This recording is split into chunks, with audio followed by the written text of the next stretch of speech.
Victoria Coates after the 2017 Canadian 10,000 meter championships.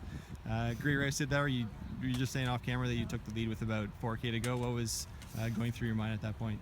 I was, the pace felt kind of slow, and I was just kind of thinking, you know, if I'm not going to really leave it down to a kick, so I might as well test the waters and see if anyone was going to come with me. So I just made a little push there and started to build a gap, and yeah, just tried to hold on until the end.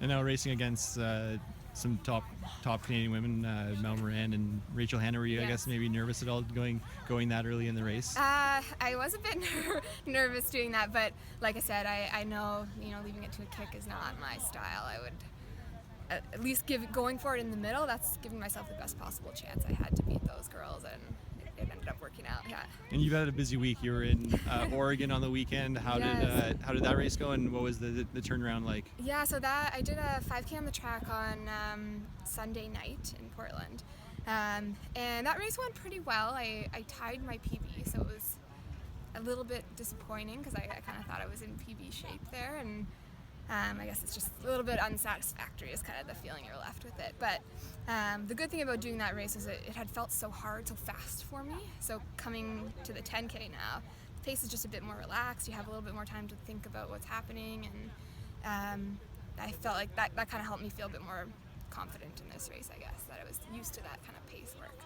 Now, both of these races were generally quite late. Like this one was at 9 p.m. Yeah. I'm sure the Portland Twilight was quite late as well. Yeah. Well, how is it like kind of preparing, knowing that you have to race at the end of the day? Whereas I know you've experienced in cross country, it's usually earlier in the day. Yeah, so it's different. I took today off work, and I was kind of debating, like, is it better to take the day afterwards off work or the day before? But I did take the day off work just to kind of let yourself be in the race mode all day, as opposed to, you know, working the full day and then coming to have to put the race on top of a full day of work. So I think that kind of helped. It is late, but it's kind of fun to run under the lights, and it's easy for other people to come watch you, I guess, in the evening races. What's, I guess, the spring been like mostly? I'm sure you've been quite busy with the World Cross Country Championships. So got back from World Cross Country, and that was awesome. It was such a great experience.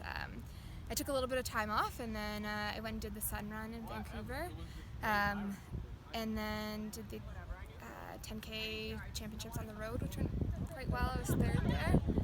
And then Portland, and then this, and now I'm going to take maybe a little bit of downtime, and then the 5K on the track at Nationals, and then I'm doing the Francophone Games, the 5K there. Do your work colleagues think you're like a world traveler, like oh, doing all yes. this, like this every racing? time I take vacation days, it's just to go running, so they think I'm a little bit crazy, but yeah. Well, thanks a lot, Victoria. Great race. Thanks so much.